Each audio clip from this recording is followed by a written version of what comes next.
Yesus aboo nama takka irratti hin qabu. Phiilaaxoosii Yesus irra qaba malee. Maqaa isaatiin dubbisaa. Phiilaaxoos tu qaba Eh,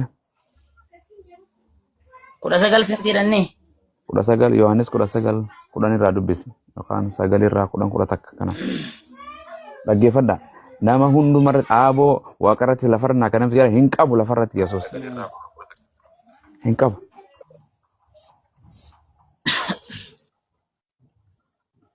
Ngabu. Phiilaaxoos kanarratti jedhe anatti hin amantu gadi siriisuudhaaf akkaan humna qabu akkasumas immoo sifannisuudhaafis akkaan humna qabu hin beektu moo jedheen.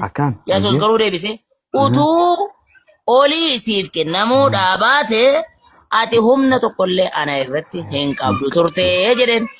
Aboo eenyutu qaba Yesuus olii kennameef. Akkana Yesuus irra qabu moo hin qabu? Mee Yesus irra qabu moo hin qabu jedhan. Yesus Phiilaaxoos irratti manii qaba. Phiilaaxoos tu qaba bara.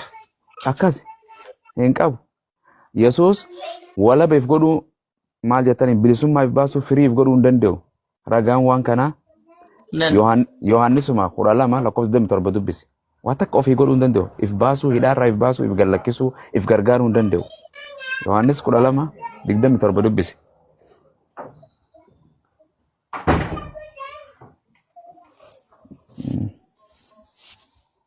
Yesuus itti fufee amma lubbuun koo dhiphatteetti. Egaa yaa abbaa yerootti kana na oolchi. Awwaara biijitu guyyuma takka jedhu mooree. Na oolchi jedhee. Akkas akkana osoo gara isa uumama kanaaf yaani ammoo maaf hin oolchin gara yootti kanaa dhufee jedha. Akkas yeroo waamuma kanaaf hin dhufee jedha.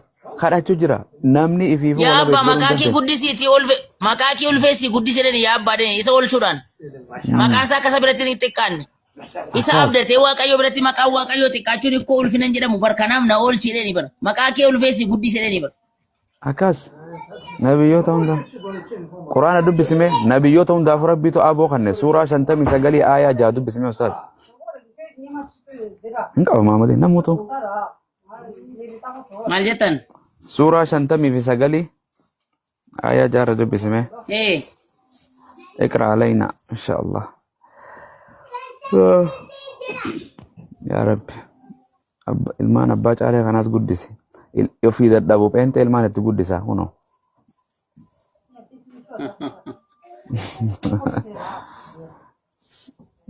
قبل ما بقاس نم كفريد بقاسو جرابر وتوما ملك capek كمال لاس capek كفري بنت تناتو بما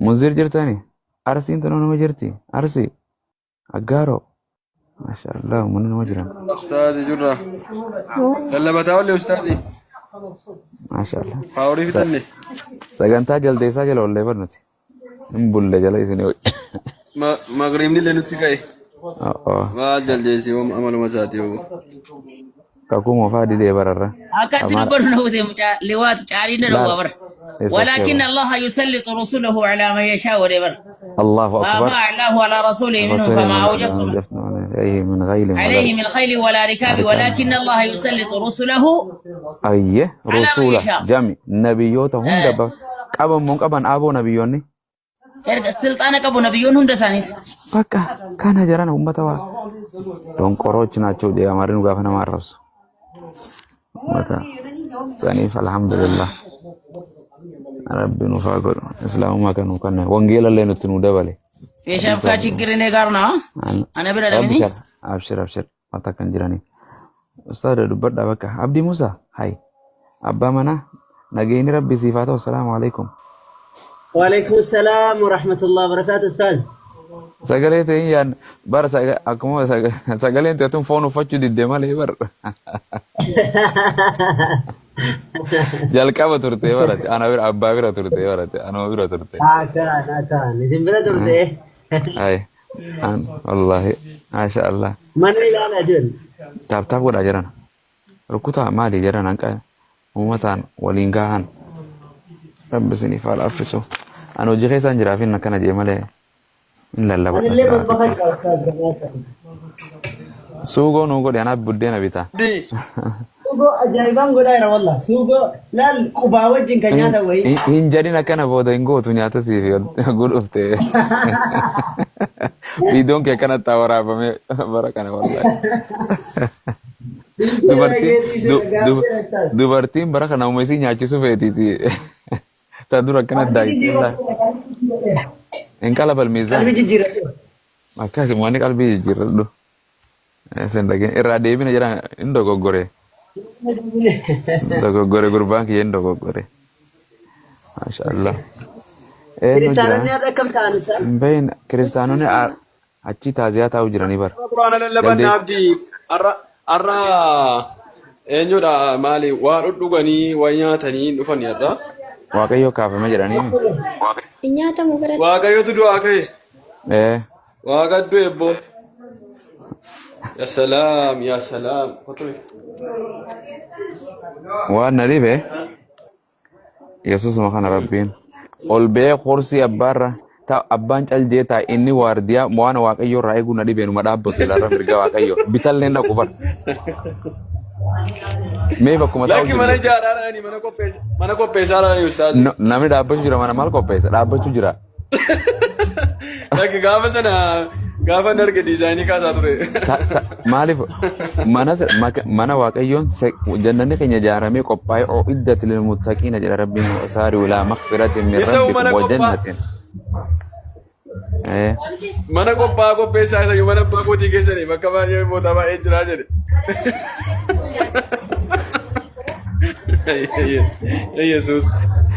yesus wallahi kan nama maybe wajib jaaru jiraan se waggaa kuma tokko waggaa kuma lamaa fi 25 bar eeganiin jaare jee kote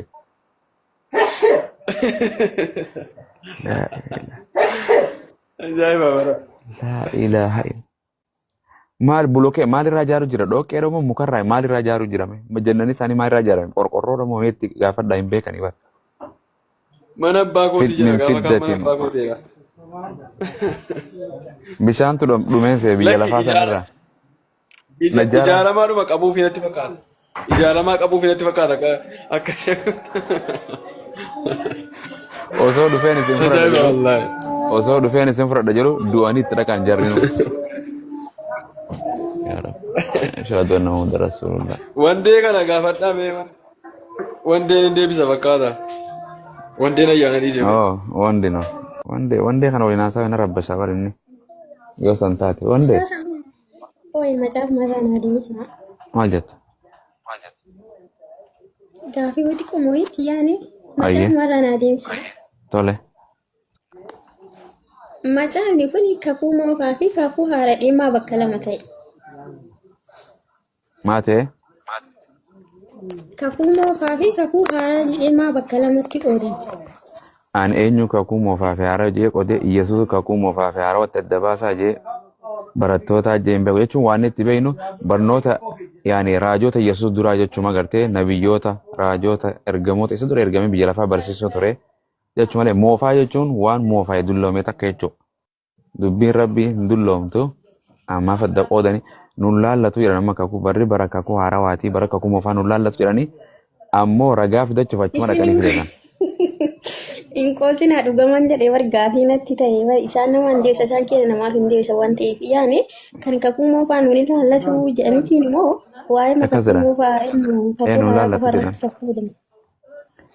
Gariin yoo nuti ragaa waa'ee sammaadhiif seera uumamaa tokkumaa fudhatarreesh. Seera uumamaa dhaqan sillaasee fidachuuf seera uumamaa takka 26 koota akka fakkeenya ilmi nuuf dhalateenis gartee Isaayyaas 9:6 irratti ilmi nuuf dhalatee maal warra ta'e mul'ata waan hunda waan Yesuus achi keessaa gurratan gaafa nuti ragaa itti finnu waaqayyoon tokko kana jennuun asii kun warra kakuu haaraa keessa jira waaqayyoon hin du'u jedha waaqayyoon ani namaa miti jedha waaqayyoon hin mul'atu jedha mul'atu as akkana hin didan waan nuti dubbii itti finnu silaa isaan irraa tolti dhufanii kunoo hin jiran hin gaafadha gaafuma kanaan gaafadha kunoo. Ani immoo kan isaan gaafadheen ture bari paasterootuma kenna warra karaa miilaatti wajjin tajaajilu gaafannaanii amma immoo yaani garee kana looltaa abboomamaa mina naan jedhanii naan deebina jechuudha.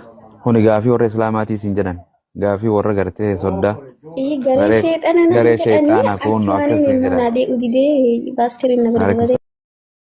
Ustaad Ahmad kota seenaa. Ustaad Ahmad kana galchame. Ergadu. Yaa siin deebisan.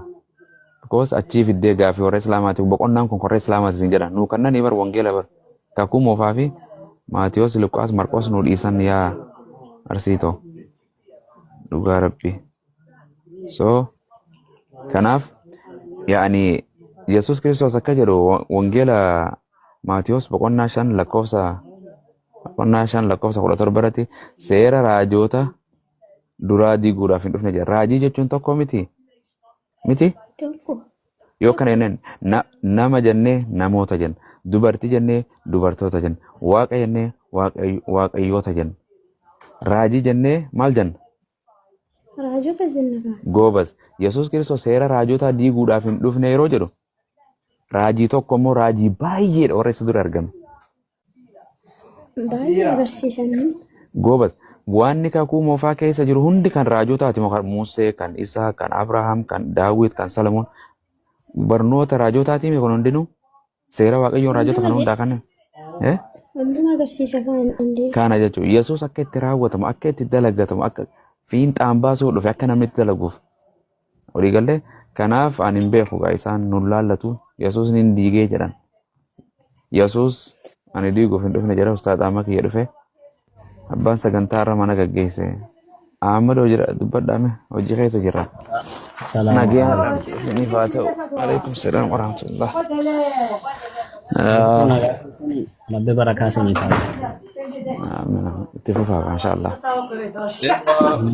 Ustaad Ahmad dhufanii qalasi numma nu bukkeedha salaata gee jira. Ahmad dhufnaan raawwatamte. Ustaad Ahmad lallaban. Baqattanii hojii. Oh. Ustaad Ahmad, salaam alaikum. Waalaikumsalam Munir. Teenaa keessa tabbaqamaadha? Wallahi tabbaqamaa alhamdulillahi rabbil alamin. Jirtu abbaa caalii? Yoo waliin beeknu jenne namni nutti kolfaa kala seeruma biraa wal barra malee. Inshallah. Akkamis hin nagumaa? Alhamdulillah. Ani kan na dhibu maalumaa fi waaqayyooni warra kiristaanotaa kun dubartii akkas rakkise. Wallahi bara rakkoodha akka jiraatti osoo wahii waaqayyoon kasasama osoo ta'e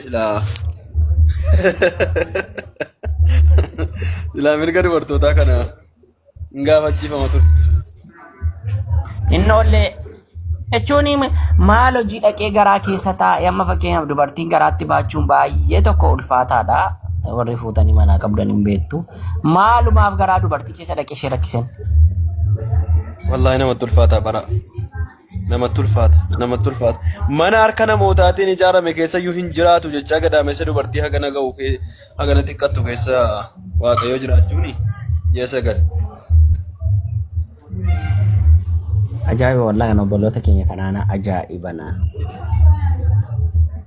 Rabbi jaraaf ibsu. Meetti lallabaa. Waan nuti saam dubbatan kuni. Kophee faallaa keewwatamu beektaa gama inni mirgaa isa bitaatti inni bitaa isa mirgaatti keewwatamu. Bitaa mirgaa nama Dubbiin kiristaanota akkanuma. Mee amma yoo kaatee amma dubbii.